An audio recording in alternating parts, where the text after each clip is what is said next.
Evangelho de Mateus, capítulo 17, versículo 24. Procura aí. Evangelho de Mateus.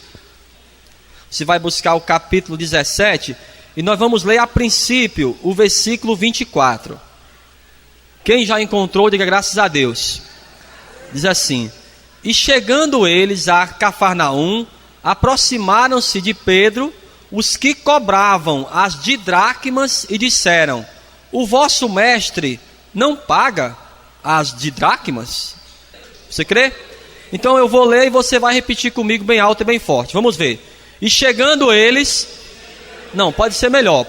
E chegando eles a Cafarnaum, aproximaram-se de Pedro os que cobravam as didracmas e disseram: o vosso mestre não paga as didracmas. Coloca a tua Bíblia aí sobre o teu assento. Feche os teus olhos agora. Coloca as tuas mãos sobre o teu coração e você vai falar para Deus agora com as tuas próprias palavras o que você veio buscar nessa tarde na casa do Senhor. Fala para Deus como está o teu coração. Entrega até mesmo a tua ansiedade, a tua preocupação, aquilo que você ainda vai resolver nesse dia ou na semana. Se abre agora na presença de Deus. Senhor, meu Deus e meu Pai, Deus Todo-Poderoso, a tua palavra, meu Deus, foi lida e vai ser pregada agora. Vai de encontro a cada vida que está aqui. Tira todo impedimento, toda barreira e fala de uma forma poderosa, no nome de Jesus. E que assim seja, graças a Deus. Vamos aplaudir bem forte. Eu quero que você aplauda bem forte. Aplauda bem forte a palavra de Deus nessa tarde. Amém, amados? Toma o teu assento. Eu quero que você olhe para essa pessoa que está do teu lado. Olhe bem nos olhos dela e diga assim para ela: não converse comigo. Tá bom? E você também não converse com essa pessoa. Quem vai falar agora é Deus. Havia, naquela época, amados, uma cobrança de um imposto anual. Era um imposto para cobrir despesas do templo. O templo em Jerusalém. E esse imposto eram 2 dracmas. A dracma, amados, era uma moeda grega, que tinha o mesmo valor da moeda romana, o denário. Dracma, uma moeda grega de prata, que tinha o mesmo valor da moeda romana, que era o denário. E uma moeda como essa, amados, valia como se fosse um dia de trabalho. 2 dracmas seriam 2 dias de trabalho. Esse seria um imposto que cada cidadão teria que pagar. E o cobrador desse imposto, ele questiona ao apóstolo Pedro: olha, o teu mestre, ele não paga o imposto? Nós sabemos que nós temos que pagar os impostos. Ninguém paga mais impostos do que os brasileiros. Os impostos no Brasil são muito altos, mas você tem que pagar. Dá a César o que é de César e dá a Deus o que é de Deus. Então o próprio Jesus, o apóstolo Pedro vai questioná-lo: Senhor, o senhor vai pagar o imposto? E ele pergunta: olha, para quem se pagam os impostos? Ou quem paga imposto? O rei paga imposto? O príncipe paga imposto? Não, quem paga imposto são os servos. Ele falou: então, naturalmente, espiritualmente, eu não devo imposto. Mas ele falou: mas para que nós não escandalizemos, porque Jesus veio para cumprir a lei, amados. Não era uma pessoa desobediente, da mesma forma que cada um de nós devemos ser. Ele diz: olha, mas para que a gente não escandalize, você vai até o lago, vai levar a tua vara de pescar e vai lançar o anzol. E você vai tirar um peixe e dentro da boca do peixe você vai colher as moedas para pagar tanto o meu imposto como o seu. Quem aqui precisa de um milagre? Pastor, eu preciso de um milagre. Levanta a mão assim. Você que precisa de um milagre. Olhe para essa pessoa que está do teu lado e pergunte assim para ela: o que é que você já fez para viver esse milagre? nós temos a nossa parte no milagre. A parte de Jesus é dar ordem e fazer o milagre. Mas quem é que vai lançar o anzol? Que vai lançar o anzol é você. Jesus apenas vai dar uma ordem, olha. Aí você vai ter que ousar acreditar. Você vai acreditar naquilo que para muitos é impossível. Porque se alguém olhasse para o apóstolo Pedro e perguntasse: ô Pedro, está fazendo o que aí? Olha, eu vim aqui lançar aqui o meu anzol e pescar, eu vou tirar um peixe, dentro da boca do peixe tem uma moeda. Não seria meio biruta? Nós vamos ter que acreditar no sobrenatural. E quando você acredita no sobrenatural, aí é a tua parte no milagre. Porque para você viver o milagre, você vai ter que fazer também a tua parte. Só vamos viver coisas sobrenaturais ou coisas diferentes quando começarmos a agir de uma forma diferente. Se em todas as ocasiões cada um de nós formos racionalizar as coisas, olha, nós não vamos viver coisas sobrenaturais, só vamos viver coisas naturais, porque você racionaliza: ah, pastor, isso é impossível. Por quê? Se o próprio Jesus falou que tudo é possível ao que crê, você não crê que você pode receber um aumento amanhã? Ah, pastor, mas onde eu trabalho é impossível. Mas não era impossível também tirar da boca do peixe? Ah, pastor, mas ali foi o próprio Senhor Jesus que falou. A Bíblia diz também que onde tem 2 ou mais pessoas reunidas no nome dele, ele estaria no meio de nós. E se você precisa de um milagre, eu não sei em que área você precisa de um milagre, Deus está falando hoje para você: olha, age que eu vou fazer o milagre. Se é de emprego, ah, pastor, o milagre na minha vida é o emprego. Pois leva o currículo amanhã, cedo. Ah, pastor, mas eu já levei o currículo na empresa. Leva amanhã. Se você crer, o emprego já é teu. Ah, pastor, mas é a enfermidade. Há pessoas, amados, que elas querem uma cura física. Elas pensam assim: olha, eu quero ser curado, mas eu não quero passar por cirurgia não, pastor. Eu quero que Deus me cure sem cirurgia. Mas se Ele quiser curar você com a cirurgia, você não vai ter que enfrentar a cirurgia? Agora o que é que Deus vai fazer? Ele vai trabalhar com os médicos, para não acontecer nada de mal. Mas você tem que acreditar. E muitas vezes Deus, Ele quer que você esteja no local da bênção. Aconteceu com um grande rei, amados, o rei Josafá. Deus falou assim para ele: olha, meu filho, você não vai precisar guerrear. Agora eu quero que você vá para o lugar da batalha. Ele fala para você: é uma cirurgia que você vai fazer? Vá no hospital e eu vou te dar a tua cura. Vamos voltar mesmo para o Evangelho de Mateus, capítulo 17, amados, versículo 25, procura aí. Capítulo 17, versículo 25. Disse ele: sim. E entrando em casa, Jesus lhe antecipou, dizendo: que te parece, Simão? De quem cobram os reis da terra os tributos ou os impostos? Dos seus filhos ou dos alheios? Disse-lhe Pedro: dos alheios. Disse-lhe Jesus: logo estão livres os filhos. Mas para que os não escandalizemos, vai ao mar, lança o anzol, tira o primeiro peixe que subir, e abrindo-lhe a boca, encontrará um estáter. Essa moeda aí valia 4 dracmas. Toma-o e dá-o por mim e por ti. Quero mostrar para você como era realmente o imposto. Êxodo capítulo 30, versículo 13.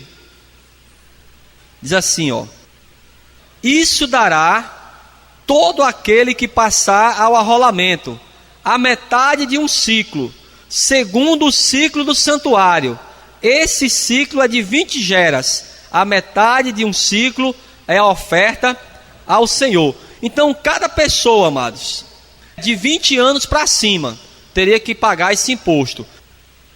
Êxodo 38 agora. Você está em Êxodo 30, vamos para o Êxodo 38. Versículo 26. Diz assim, ó: 1 beca para cada cabeça, isto é, meio ciclo, conforme o ciclo do santuário, de qualquer que passava aos arrolados, da idade de 20 anos e acima, que foram 603.550. Nessa época, uma pessoa só era considerada de maior, podemos dizer assim, nessa época aqui, quem tinha mais de 20 anos. Até para servir na casa de Deus, a pessoa só poderia servir com essa idade aí. Então, cada pessoa que morava ali em Jerusalém teria que pagar esse valor. Então, aqueles homens vão cobrar, e Jesus pede para Pedro lançar o anzol e tirar aquela moeda. Era só uma moeda que valia por 4. O estáter valia por 4 moedas. Ele falou: olha, com essa moeda você vai pagar o meu imposto e os teus. Jesus já sabia que o apóstolo Pedro não tinha como pagar impostos. Por quê, pastor?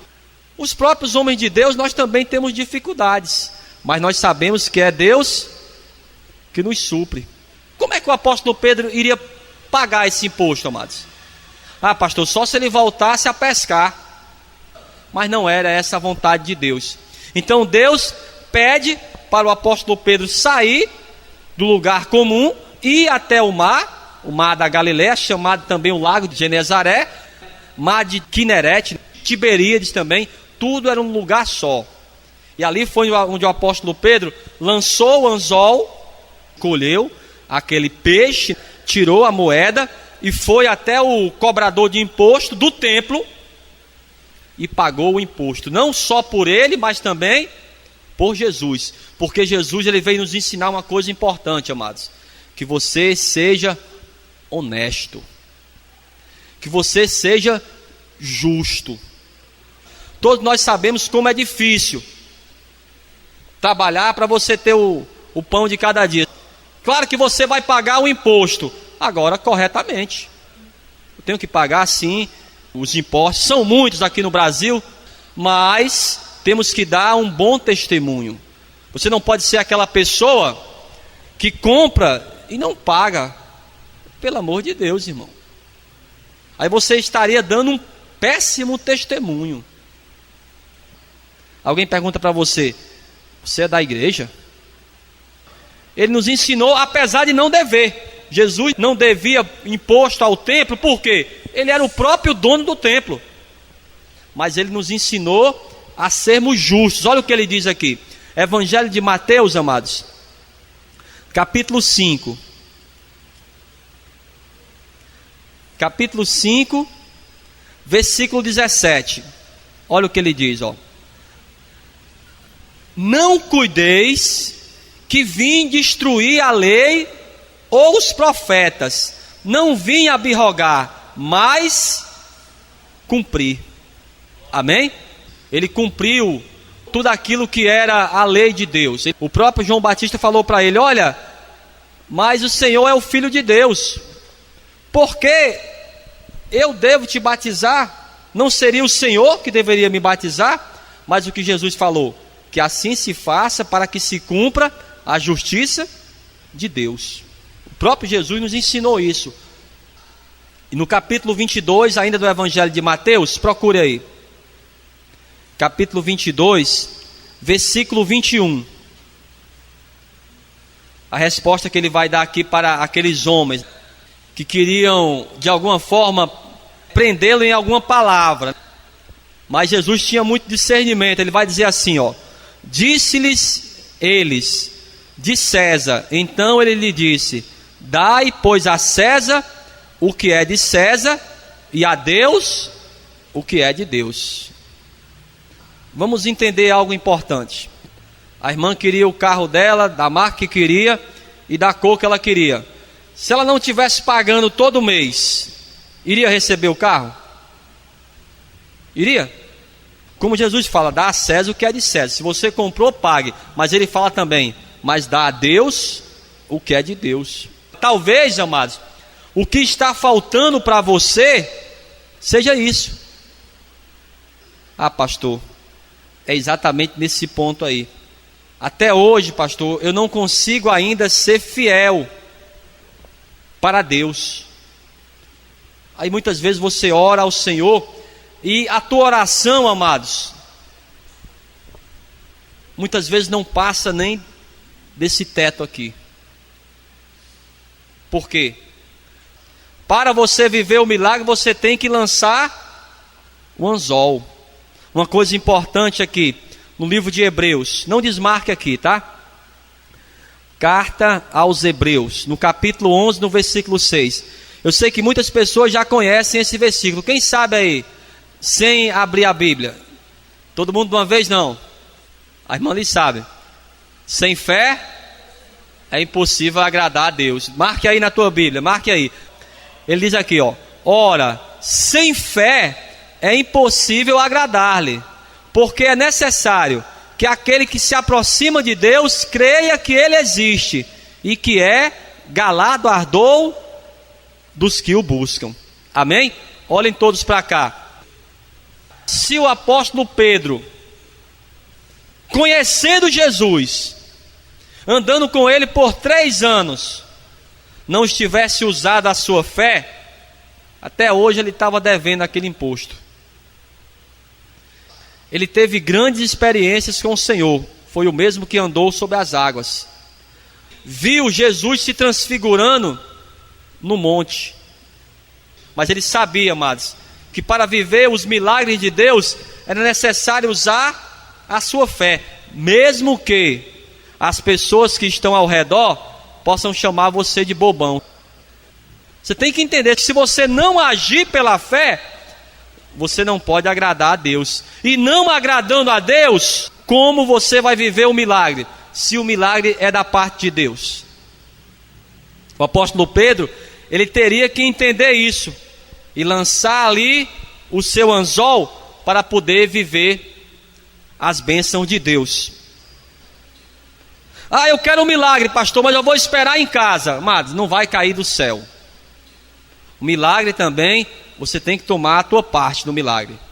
Você tem que acreditar no milagre de Deus. É um emprego, como eu falei, leva o currículo amanhã. Ah, pastor, mas eu já fui, foi dezenas de vezes. Leva amanhã. Se apresenta lá amanhã e deixa Deus fazer a obra. Ah, pastor, mas é que eu tenho medo. Vá mesmo com medo. Amém? Porque o que Deus quer nos mostrar, amados, é que para vivermos esse milagre que aconteceu aqui com o apóstolo Pedro, voltando aqui para o capítulo 17, é necessário, em primeiro lugar, que ele entendesse que o nosso Deus é poderoso e que se ele prometer uma coisa para você, ele faz. Mesmo que para os outros seja impossível, mesmo que para mim e para você seja inacreditável, o nosso Deus é o Deus do inacreditável. O nosso Deus é poderoso dessa forma. Agora Ele quer que cada um de nós demonstremos confiança na sua palavra. Devemos ter fé, mas a nossa fé tem que ser uma fé direcionada. A fé em Jesus, amados. Se você tiver outra fé, essa fé aí só vai mesmo atrapalhar a tua vida. Que tem pessoas que têm fé de sair de Fortaleza e até outra cidade com a cruz nas costas. Ah, pastor, eu estava pagando uma promessa, eu estava pedindo algo. A pessoa tem fé. Muitas pessoas têm fé. Só que a nossa fé, amados, tem que estar direcionada.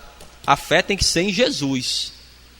Veja aí, para a gente finalizar, o livro de Atos. Então ele entrou naquela casa ali, amados, Jesus, para fazer aquele milagre. O milagre da provisão. Eu não sei qual é o imposto que você vai pagar, ou a conta que você tem que pagar, que só se Jesus fizer um milagre, pastor. Eu estou igual o apóstolo Pedro, tem que ter um milagre. Estou igual quando Jesus orou ali, que era para mais de 5.000 pessoas, só tinha 5 pães, 2 peixes. Ele tem esse poder da multiplicação. Ah, pastor, eu estou nessa condição aí. Eu estou com a multidão para alimentar, eu só tenho os 5 pães e os 2 peixes. Isso foi o que eles fizeram, amados. Eles entregaram nas mãos de Jesus. E ali houve a multiplicação. Amém? Vamos ler aqui, para a gente finalizar. Capítulo 3, versículo 16. Diz assim, ó. E pela fé, no seu nome, no nome de quem? No nome de Jesus. Fez o seu nome fortalecer a este que vedes e conheceis. E a fé que por ele deu a este, na presença de todos vós, esta perfeita saúde. Isso aqui fala, mas da cura daquele coxo, que eu falei quando o apóstolo Pedro vai entrar na sinagoga, ele não tem dinheiro, e aquele coxo, olha, mas eu quero uma moeda. Ele falou, eu tenho algo melhor. E mandou que aquele coxo se levantasse. O coxo não teve que ter uma atitude de se levantar? Se o coxo ficasse ali sentado, eu não posso me levantar. Estava ali até hoje, amados. O apóstolo Pedro falou, se levanta e anda. E ele se levantou. Teve que ter uma atitude de crer que o milagre já estava feito na tua vida. Será que isso mudou, amados? Não. O milagre requer atitudes de cada um de nós. Se você quer viver o milagre de Deus, você tem que ter uma atitude de fé. Amém? Pode ficar de pé e vamos aplaudir bem forte. Mas aplauda forte. Graças a Deus, então.